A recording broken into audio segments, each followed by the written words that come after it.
تو ناظرین، اگلے باب کی شروعات کرنے سے پہلے میں آپ سے یہ کہوں گا کہ حضرت معاویہ رضی اللہ عنہ کے بارے میں یہ تھوڑی سی گفتگو بالکل ضمانتاً آ گئی، ورنہ اصل مدعا تو ان حالات و اسباب کی تحقیق تھی جن کے نتیجے میں حضرت معاویہ رضی اللہ عنہ کا 20 سالہ پرامن و پرسکون دور ختم ہوتے ہی واقعہ کربلا جیسا سانحہ وجود میں آنے والا تھا۔ اور ناظرین، اس سلسلے میں اہل کوفہ کے مزاج و کردار کی خصوصیات کی طرف اشارہ کرنا اور اس بارے میں بتانا میرے لیے آپ کو بہت لازم ہے کہ آخر یہ چیزیں کہاں سے اور کیسے شروع ہوئیں۔ ناظرین، اس میں سب سے پہلے اہل کوفہ کا مزاج و کردار آتا ہے۔ تو ناظرین، کوفہ کی بنیاد حضرت عمر فاروق رضی اللہ عنہ کے دور میں حضرت سعد ابن ابی وقاص رضی اللہ عنہ کے ہاتھوں سے پڑی تھی، جو فارسی حکومت کے خلاف اسلامی جہاد کے کمانڈر تھے، اور وہ مختلف عرب قبائل جو عراق کے محاذ پر مصروف جہاد تھے، انہی کے خاندانوں سے یہ نیا شہر آباد کیا گیا تھا، اور اس طرح یہ مسلمانوں کی سب سے بڑی چھاؤنی اور ان کی جنگی طاقت کا مرکز بن گیا۔ لیکن ناظرین، ان خصوصیات کے ساتھ اس شہر کی یہ خصوصیت بھی رہی تھی کہ اس شہر کے شہریوں میں بڑی طلون مزاجی اور بے سرے پن کی کیفیت پائی جا رہی تھی، اور وہ اپنے حکام سے اکثر جلد ہی ناراض ہو جاتے اور مرکز سے شکایتیں کر کے نئے حاکم کا مطالبہ کرنے لگتے تھے۔ اور ناظرین، یہ حال حضرت عمر فاروق رضی اللہ عنہ اور حضرت عثمان غنی رضی اللہ عنہ کے پورے زمانے میں رہا، بلکہ ناظرین عثمانی خلافت کے آخری دنوں میں تو ان کا مرض بڑھ کر اس کھلی سرکشی اور شریدہ سری تک پہنچا کہ حضرت عثمان رضی اللہ عنہ کی خلافت ہی نہیں، ان کی جان بھی اس بھینٹ چڑھ گئی، اور وہ اپنے ہی جیسے مصری اور بصری وفدوں کے ساتھ مل کر ان لوگوں نے مدینہ رسول اللہ صلی اللہ علیہ وآلہ وسلم میں خوف و دہشت کی وہ فضا قائم کی کہ خلافت رسول اللہ صلی اللہ علیہ وآلہ وسلم کی تدفین بھی بمشکل 3 دن بعد رات کے اندھیرے میں مسلمانوں کے عام قبرستان یعنی جنت البقیع سے الگ ایک احاطے میں کی جا سکی، جسے بعد میں عہد اموی میں جنت البقیع سے ملا دیا گیا۔ تو ناظرین، حضرت عثمان رضی اللہ عنہ کی شہادت سے 2 سال پہلے کے واقعات میں تاریخ میں کچھ کوفیوں کا نام آتا ہے کہ انہوں نے حکام کے خلاف شکایتوں کے اظہار سے بڑھ کر خود ادارہ خلافت کو قریشی سلطنت کا نام دینا شروع کر دیا، اور اس وقت کے امیر کوفہ یعنی سعید بن العاص نے اس فتنہ پروازی کے خلاف کارروائی کی اجازت یا جو کچھ اور مناسب سمجھا جائے اس کی ہدایت مانگی، جس پر حضرت عثمان رضی اللہ عنہ نے مناسب سمجھا کہ ان کو شہر بدر کر کے حضرت معاویہ رضی اللہ عنہ کے پاس دمشق بھیج دیا جائے کہ وہ شاید ان کا کچھ علاج کر سکیں، مگر ان کے مرض کے مقابلے میں حضرت معاویہ رضی اللہ عنہ کی حکمت اور مہارت بھی کام نہ دے سکی۔ تب یہ لوگ حمص میں، جہاں عبد الرحمن بن خالد بن ولید رضی اللہ عنہ امیر تھے، بھیجے گئے، اور ان کے طریقہ علاج یعنی سختی سے بظاہر یہ لوگ ٹھیک اور طیب ہو گئے، مگر ناظرین حقیقت میں ایسا نہیں تھا، بلکہ حقیقت اس سے بالکل مختلف تھی۔ تو چنانچہ جیسے ہی کوفے میں کچھ اور لوگ ان کی والی صدا بلند کرنے کو کھڑے ہوئے تو یہ فوراً ہی نمودار ہو گئے، اور پھر جب مصر اور بصرے میں انہی کی طرح سے مرکزی حکومت کے خلاف شکایتیں پالنے والے لوگ بھی ابن سبا کی سازشی تحریک کے ذریعے ایک رابطے میں مربوط ہو گئے، تو ناظرین تب یہ سب 35 ہجری میں حج کے سفر کا ڈھونگ رچا کر مدینہ منورہ پر جا چڑھے، اور 18 ذی الحج کو حضرت عثمان رضی اللہ عنہ کو انہوں نے شہید کر دیا، اور ناظرین ان سب کی تعداد تقریباً 2-2.5 ہزار کے قریب بتائی جاتی ہے۔ ناظرین، اب یہ یہاں تو سب جھوٹ ہے یا یہ سب سچ ہے کہ یہ لوگ حضرت علی رضی اللہ عنہ کا دم بھرتے تھے؟ تو ناظرین اس میں حقیقت کتنی ہے یہ ہم آگے دیکھیں گے۔ تو ناظرین اس کے بعد چنانچہ بعد میں انہوں نے حضرت علی رضی اللہ عنہ کی بیعت بھی کی، اور پھر جنگ جمل اور جنگ صفین میں آپ کے ساتھ نکلے، اور جب جنگ جمل سے پہلے فریقین کی نیک نیتی کی بنا پر صلح کی شکل پیدا ہو گئی تو سبائیوں نے اس صلح کو تباہ کرنے کی وہ کوشش کی جس کا ذکر میں ناظرین پچھلی ویڈیوز میں کر چکا ہوں۔ اگر آپ نے وہ نہیں دیکھی تو آپ سے گزارش ہے کہ ان کو پہلے دیکھیے، پھر اس کے بعد ان ویڈیوز کو دیکھیے، تب بھی جا کر آپ کو یہ پورے واقعات کو لفظ بہ لفظ سمجھ آئے گی۔ تو ناظرین تاریخ کے بیان کے مطابق اس میں شب خون مارنے کا اصل کردار کوفیوں ہی نے ادا کیا، اور پھر انہی کی بدولت صفین میں حضرت علی رضی اللہ عنہ جنگ بند کرنے پر مجبور ہوئے، اور بعد میں آپ کا ہر دن ایسا گزرا کہ ناظرین کہا جا سکتا ہے آپ نے باقی وقت ان کے ساتھ رو رو کر پورا کیا۔ اور آپ کے اس دور کے خطبوں میں بار بار ایسے جملے ملتے ہیں کہ سب سے بڑا دھوکہ کھانے والا وہ ہے جو تمہارے دھوکے میں آئے، اور انہی میں سے ایک خطبہ یہ تھا کہ اے وہ گروہ کہ جب بھی میں نے کسی بات کا حکم دیا اس نے نافرمانی کی، اور جب کسی کام کی طرف بلایا تو انہوں نے لبیک نہ کہی۔ اگر ذرا مہلت مل جاتی ہے تو فضولیات میں لگ جاتے ہیں، اور جب دشمن حملہ آور ہوتے ہیں تو بزدلی دکھاتے ہیں، اور جب لوگ کسی امام پر جمع ہو جاتے ہیں تو وہ اس میں سے کیڑے نکالتے ہیں۔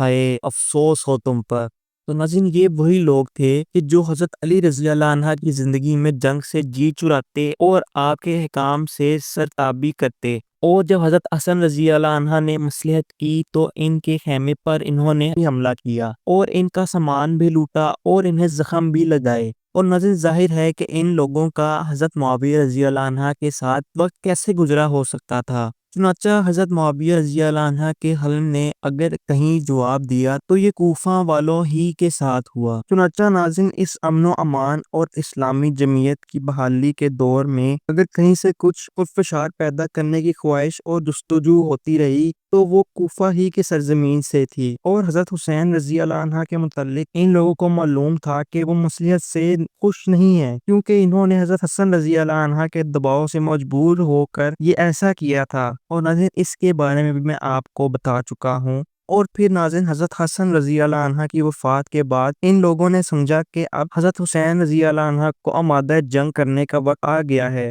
تو ناظرین، اسی پر ابن کثیر سے روایت ہے کہ حضرت حسن رضی اللہ عنہ کی وفات کے بعد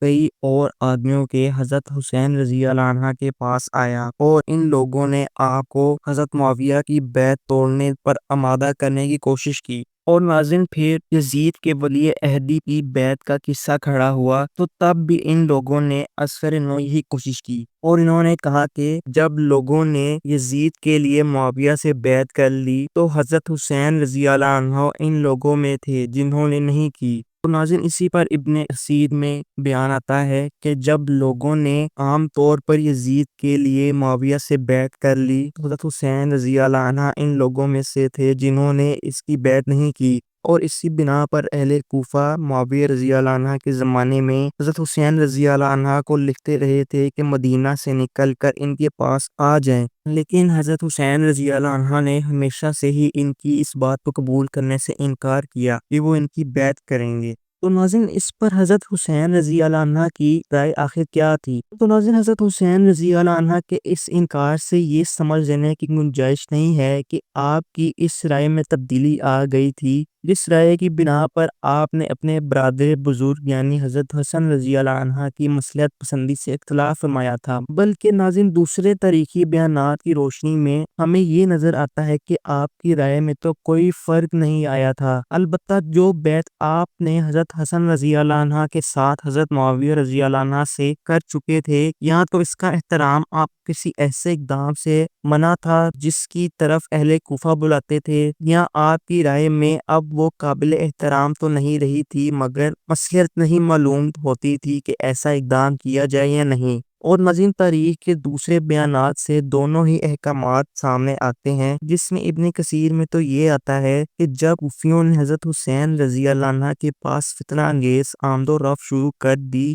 تو مدینے کے گورنر مروان نے حضرت معاویہ کو اس کی اطلاع دیتے ہوئے خطرات کی پیش بندی کی طرف توجہ دلائی، اور اس پر حضرت معاویہ نے حضرت حسین رضی اللہ عنہ کو خط لکھا جس میں انہوں نے کہا کہ جس شخص نے اللہ کو قول و قرار دیا ہو یعنی بیعت کی ہو تو اس کو لائق ہے کہ وہ فائے عہد کرے۔ مجھے اطلاع دی گئی ہے کہ کوفہ کے کچھ لوگوں نے تمہیں فتنہ آرائی کی دعوت دی ہے، حالانکہ یہ اہل عراق وہ ہیں جن کو تم خوب جانتے ہو کہ انہوں نے تمہارے باپ اور بھائی کو کس فساد میں ڈالا، بس اللہ سے ڈرو، عہد یاد رکھو، اور یہ کہ اگر تم نے میرے خلاف کوئی اقدام اٹھایا تو میں بھی اٹھاؤں گا۔ اور ناظرین، پھر اس خط کا جواب دیتے ہوئے حضرت حسین رضی اللہ عنہ نے کہا کہ تمہارا خط ملا، معلوم ہونا چاہیے کہ میرا خط اس سے مختلف ہے جو تمہیں میرے متعلق معلوم ہوا ہے، اور یہ بس اللہ کا فضل ہے جس کے سوا نیکیوں کی ہدایت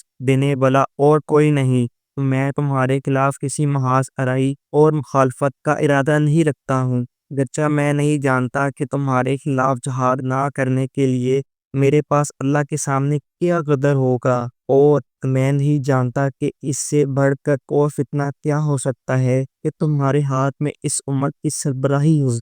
ناظرین، اس جواب کے سخت لہجے کے باوجود بھی ہمیں یہ اندازہ ہو سکتا ہے، خاص کر پہلے جملے کی روشنی میں، حضرت حسین رضی اللہ عنہ کے لیے اصلاً یہ بیعت مان تھی، اور اس کو توڑ ڈالنے کا خیال آپ نے اپنے آپ سے بعید اور اپنے لیے نازیبا قرار دیا تھا۔ لیکن ناظرین، اگر کسی نے کوئی فساد برپا کرنا ہو تو وہ آپ علیہ السلام کے آخری فکروں کا سہارا لے کر کہنا چاہے تو یہ کہہ سکتا ہے کہ آپ کی بیعت کا خیال مان نہیں تھا، بلکہ بات مصلحت وقتی تھی جو مان ہو رہی تھی۔ یعنی حضرت معاویہ کے اقتدار کے استحکام کو دیکھتے ہوئے کسی مخالف اقدام کی کامیابی کا امکان نظر نہیں آتا تھا، اور ناظرین شیعہ حضرات یہی کہتے ہیں کیونکہ وہ تو سرے سے بیعت ہی کا انکار کرنا چاہتے ہیں۔ اور ناظرین، اسی پر حیات الامام حسین، جس کا ذکر میں آپ سے پہلے بھی کر چکا ہوں، میں شیعہ مصنف نے کچھ یوں لکھا ہے کہ امام حسین کی رائے میں معاویہ کے خلاف خروج